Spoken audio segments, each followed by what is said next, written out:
A very warm welcome and good morning to everyone. I feel very honored and privileged to be standing here in front of all of you this morning, standing in front of all the so well-deserved and privileged teachers who stand up all day long to deliver those outstanding lectures. I'm really honored to stand here in front of all of you today. Before we begin the session, let's take a few minutes to get grounded to this online webinar, which is new for most of us. You know, this is our new way of living, new norms, and it's a very new concept for most of us. So let's kind of tune in, let's kind of get grounded, let's close our eyes for a moment here, give thanks to everybody in your life that made it possible for you to be sitting here in front of, in front of your computers, in front of your webcams, to be able to attend the session today. Just close your eyes and just give thanks.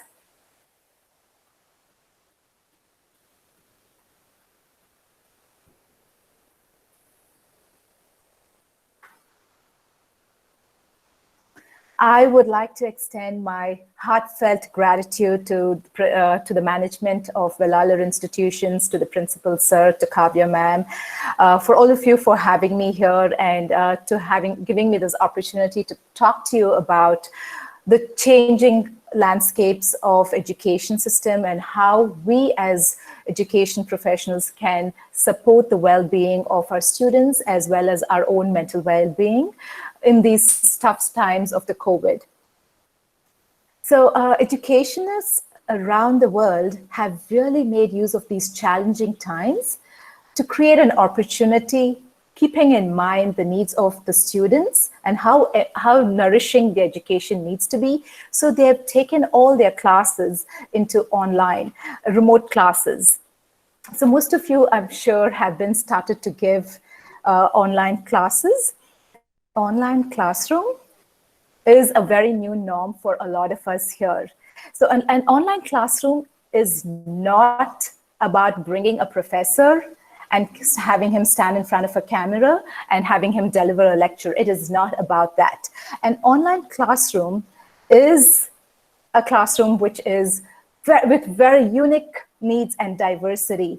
It is standing in front of the camera is a creativity. So when I say creativity, it's not about the creative contents that you deliver, but it is about the entire learning experience itself for the audience, for your students. Teachers, now is the time for you to get creative, really creative in curating your online learning experience for your students.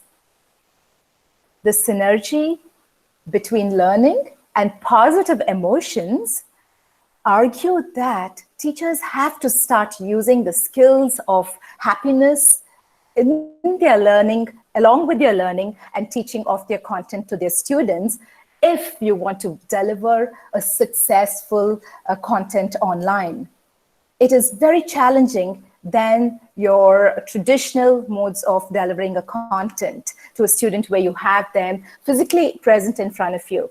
So an online concept is a very new form and it's totally different because it needs us to be very creative in all aspects.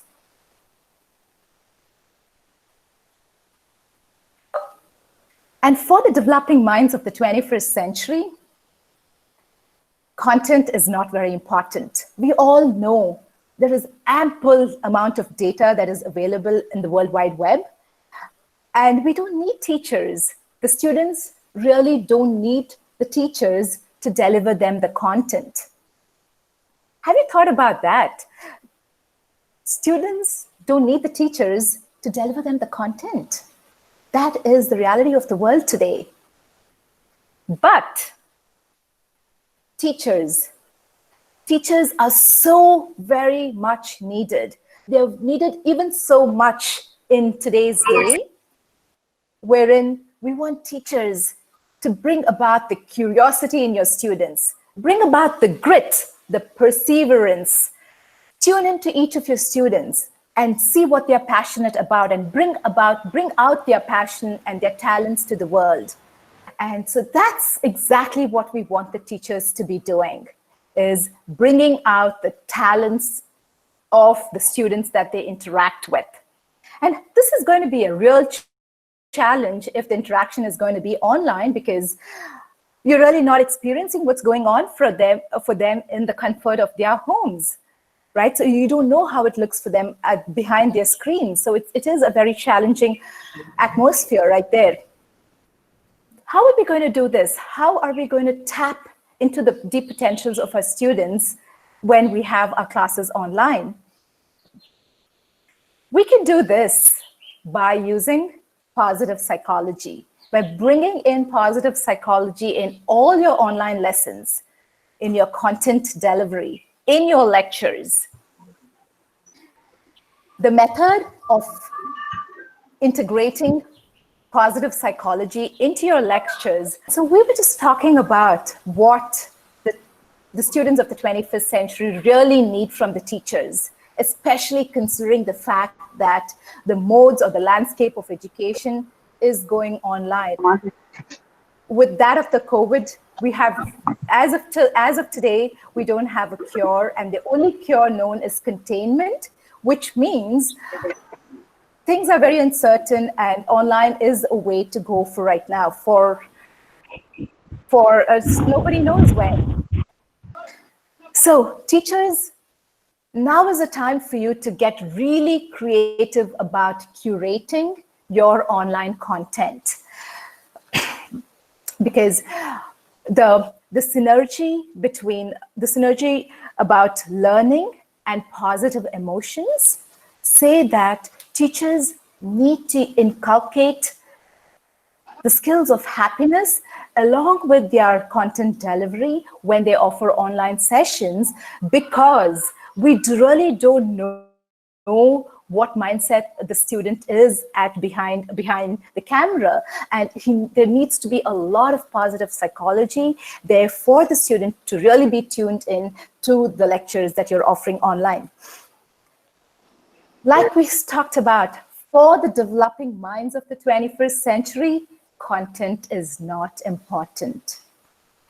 Data is widely available on the World Wide Web, and they really don't need a teacher to be able to deliver this content for them. So that is a very interesting thought. Sir, joined it, sir. Join it. Sorry, ma'am, you can continue.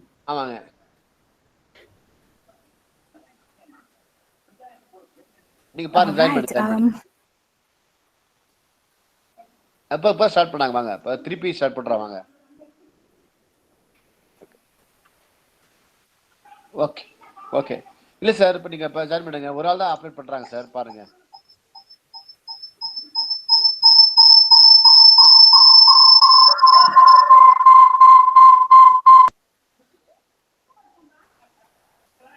All right, this is a really fun session today. We're going to be working with a lot of challenges, I'm thinking. Anyway, so we talked about how the content is not very important for the 21st century learners, and they really don't need a teacher to give them information. So the role of the teacher really is going to be missing in the 21st century education. That is something really to ponder on as a teacher. But we need teachers. We need teachers even more than ever before today. And we need the kind of teachers.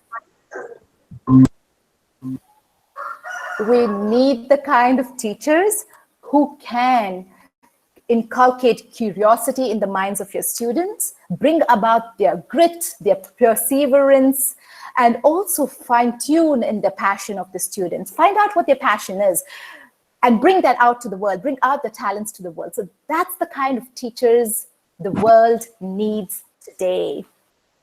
And how are we going to do that? How are we going to do that in our online sessions?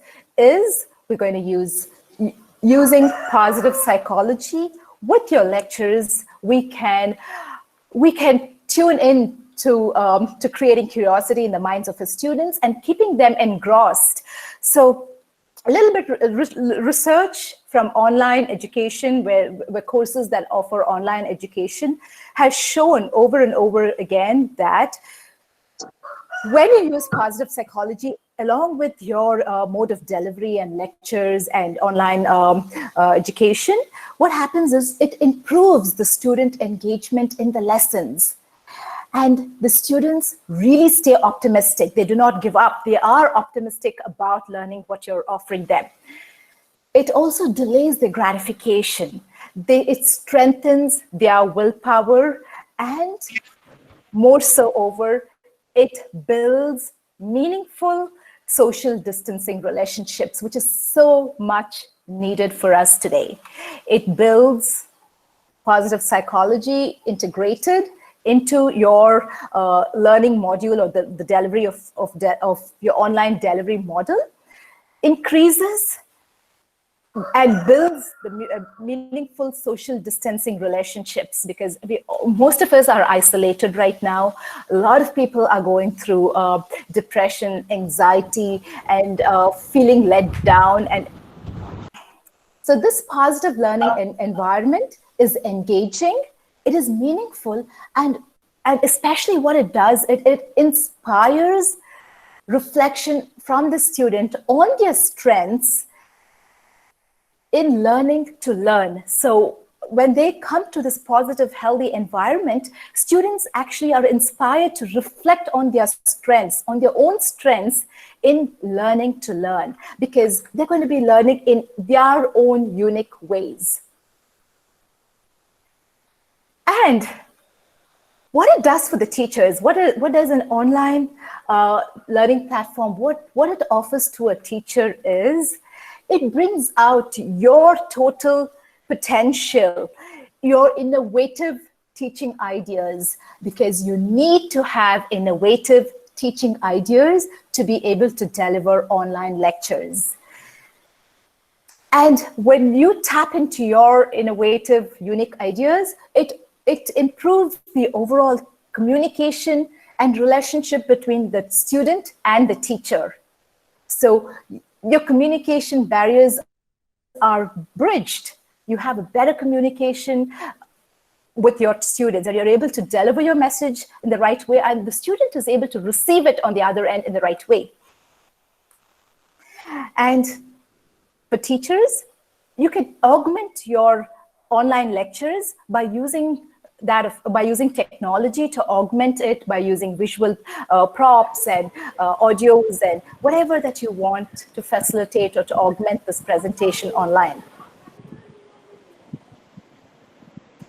Another advantage of online learning for the students is that their peer-to-peer communication increases. Because during an online lecture, what's happening is, while the lecture is going on, students are typing questions. And when a question is typed, those reserved students, or the backbenchers that we usually call in our lecture rooms, if they feel easy to send in a message, they feel easy to interact, because the mode of interaction is through chat, and it's easy for them to type out an answer much before the professor has to step in. So we talked about how online education is going to improve peer-to-peer communication within students, and it is going to be so effective for those students who are considered the backbenchers, or those of them who are pretty shy, or are not very confident about their skills. So they improve on their communication, because it's easy for them to make an attempt to answer a question that a peer posts while an online lecture is going on. And there is another very, very important area that is going to be very beneficial to the students through online education is how they address their unique learning breakdowns. So each student can look at the learning uniquely as it meets their needs, and they can spend longer time on getting to know more insights into the content that they want to learn, and they want that interests them. So this is a concept that is very different from what is present in the traditional adaptive learning system. So that is one of the biggest advantage from research that has proved online education is helpful, is that the students can adapt their own learning breakdowns, and they can concentrate on the areas that they are good at, and they can find more insights into those areas. Toughest part of being a teacher, as all of you know it, is about how can you control what happens for your student after they walk out of that door, right? So being a teacher, you connect, you're just not there to offer them lectures, but the connection that you create with your students, the bonding that you create with your students is unimaginable. Even today, if I have to turn back and look at my teachers, I would say I'm so grateful for those amazing teachers I had who all along the way encouraged me to be who I am today. And I owe that thanks to my teachers. So I'm sure each one of you can relate to the big roles that you all are playing in each of your students' lives. But the toughest part for you is the things that you cannot control for the student when they walk out of their doors. So you don't know what's going on for them. And in the case of an online education, many number of students are going to be stuck in poverty to have reliable access to internet. So just imagine a situation where you have half the population of the students living in metros who are able to get access to uninterrupted access to the internet while an online session is going on. But there is this population of the students who are in poverty because they don't have a reliable internet connection. What is going on for them? How can you as a teacher control what's going on for them? Those students are highly anxious. Some of them get into depression because they don't have the language to bring about their anxiety or communicate their anxiety in the right way. A lot of them do lose their self-respect. They go into isolation. They're demotivated, basically, to come back into the learning system or to catch up with the education system.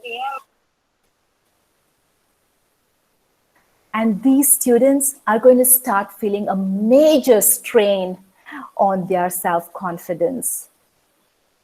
They're going to be felt like let down from the education system itself. It's just not by you as a teacher, but as a whole, they're going to feel like the education system has let them down because they just don't have the right capacity, or they just don't have that what it takes to be present online with through an online lecture. And this is where the education leaders come in. This is where their roles play a very important role, because education leaders have to bridge this gap in connecting the teachers and the students. And the very first thing education leaders have to tap into or have to pay attention to is the mental well-being of the students. But it's just not enough if the students' mental well-being is taken into account. The teacher's well-being also needs to be addressed and taken into account. So what can education leaders do here? That's the question. So education leaders can make the accessibility of counseling at an easy reach for students and for teachers, especially at a time like this where there is so much anxiety all over the world. It's just not you and I going through this. It is the entire world going through a very anxious, unknown situation. So this is the time we need a lot of, we need to have resources for students to talk to and to process their fearful emotions. So and another thing that we as teachers can do for our students is relaxing the need for them to be able to prove themselves in the tests, and instead stepping back and allowing the students to know that this is a time for them to focus on their patience, to practice patience, to practice perseverance, and also to create new habits. It's not a time where students, they have already enough stress that's going on from them, from the world, from Mother Nature that's going on.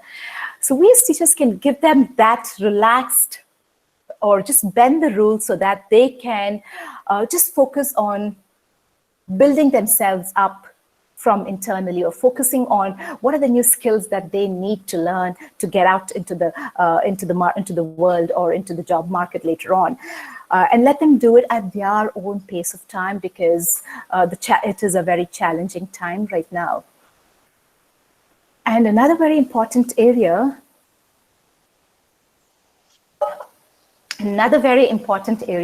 that the teachers need to emphasize with their students is that this time of anxiety is normal, because anxiety kicks in when there is something fearful going on. And this is a perfect time for fearfulness. We all have a normal amount of anxiety because we don't know when we're going to get back to our normal lives. And anxiety is important, and it is normal, because what anxiety does is it motivates us. It also helps to enhance our performances. So talking to your students and letting them know that feeling anxious at these times, or even feeling depressed.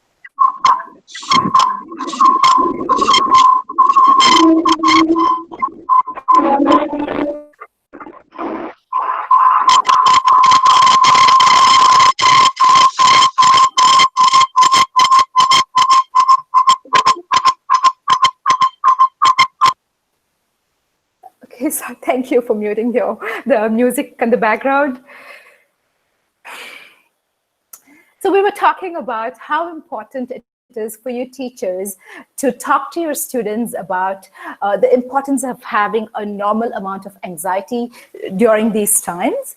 And if it goes beyond an anxiety, if students are experiencing depression, or lack of energy or lack of motivation, encourage them that times are like that, but encourage them to give them that piece of hope, and encourage them to look forward to something bigger than them.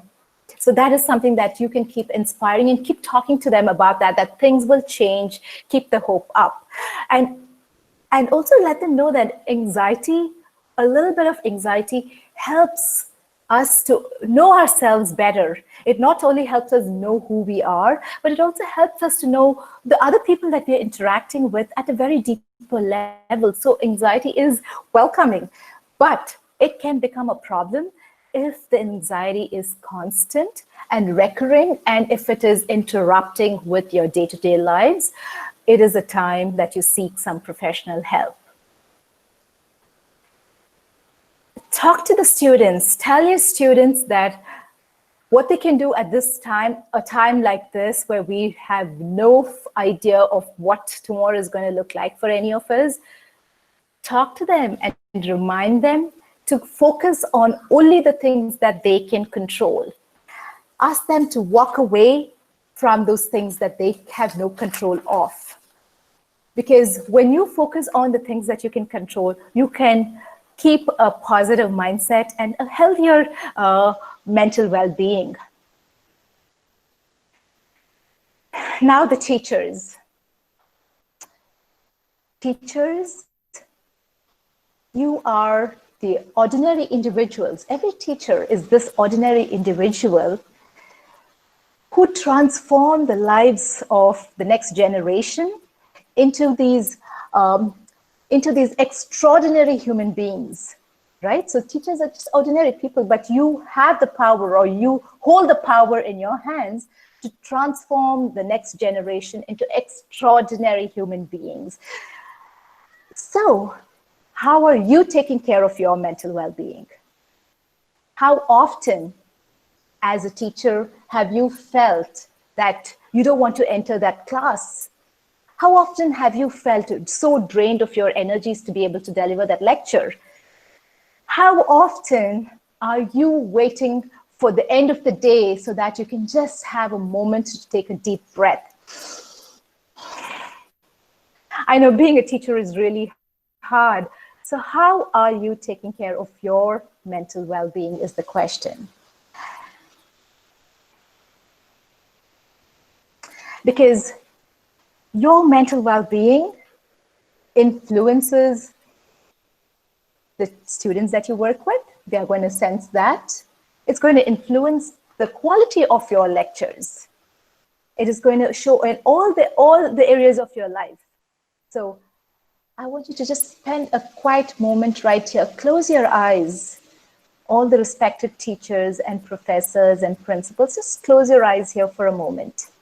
Ask yourself, what have you done in the last 4 weeks that you stayed home to take care of yourself, to do something special for yourself, to recognize yourself for all this hard work that you've been doing? What have you done to rejuvenate yourself, to feel like you are energized and wow, I have this time and I'm ready to take on interacting or giving my lessons online? What have you done for yourself? So basically reflect on that particular self-care that you did for yourself the past 4 weeks.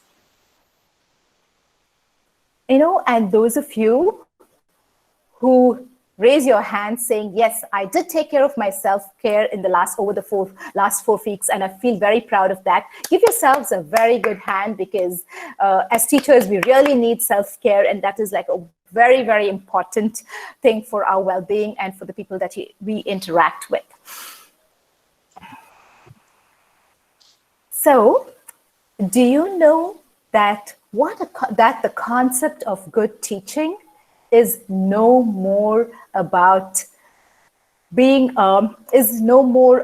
you being the giver of the content, that is you being the teacher. So the concept of being a good teacher is no more about you giving the content and the student being the receiver of knowledge. It is no more about that. So we talked about how content is everywhere, accessible everywhere, and we don't want the teachers to give that to them anymore.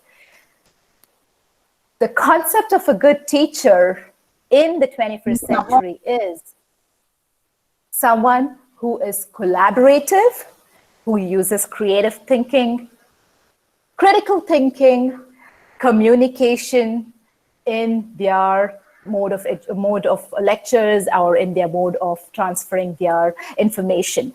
So a combination of collaboration, communication, critical thinking, and creativity have been identified as the 21st century's critical skills by the National Education Association. So you now know what makes a good teacher. It's not about the content. So if you are still stuck about wanting to present the best content, teachers, now is the time for you to reflect back onto the critical 21st century skills that you need to inculcate or you need to transfer to the students that you work with. So how are you going to achieve this? How are you going to transfer collaboration, communication, critical thinking, as well as creativity to your students? The only answer here is by you maintaining a very high standard of energy and by you maintaining a very high standard of mental wellness, which is happiness. So you have to inculcate high energy levels to be able to deliver the critical skills of the 21st century. And this comes back into you having to take care of yourself first. Put yourself first. Put the needs of you first, and then that of the teachers. So teachers, support each other. Be there for each other. And together, you can move mountains. Because when you have this positive mental well-being, it reflects in the quality of education that is transferred online to your students. I want to finish by saying, teachers, you have to remember how important self-care for you is, because I know so often it is very easy for us to get overburnt. Burnout is a very, very, very common aspect of being in this teaching industry, because you're not just dealing with one student, you're working with hundreds of students all through your day, and you have a lot of expectations that you have to meet. So teachers, remember that you are the light.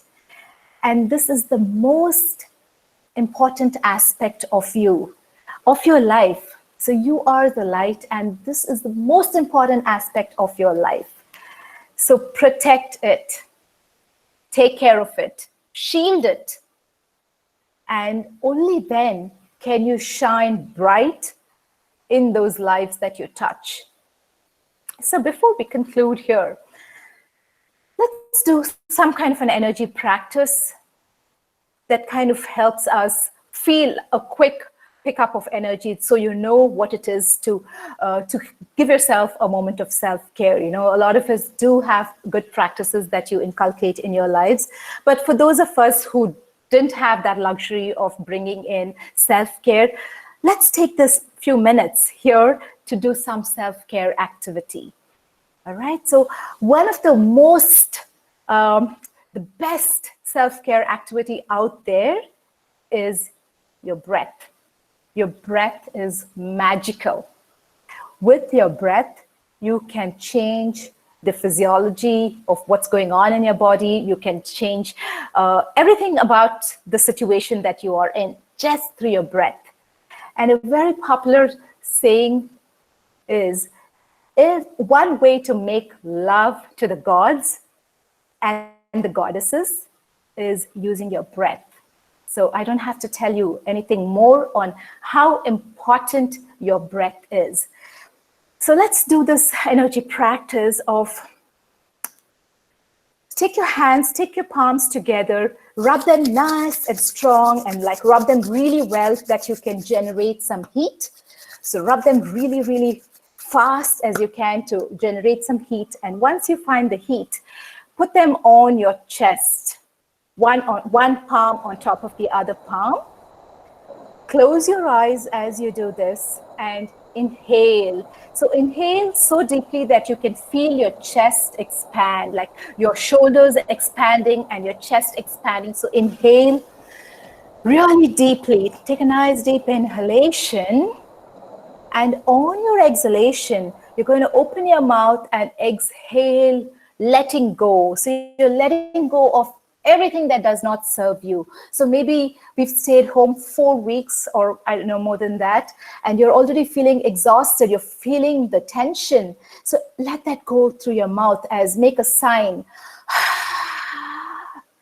So put your hands on your chest, take a nice deep breath. You're going to do 3 of these letting go breaths on your chest. So nice deep inhalation and closed eyes, please. And on your exhalation, retire everything that you are. You're no more a teacher, you're no more a parent, you're no more a boss. You are just connecting within yourself right now. So give this time for yourself. Let go of all the different roles that you play and just focus on your breath. Deep inhalations and deep out exhalations through your mouth is all what you're concentrating on.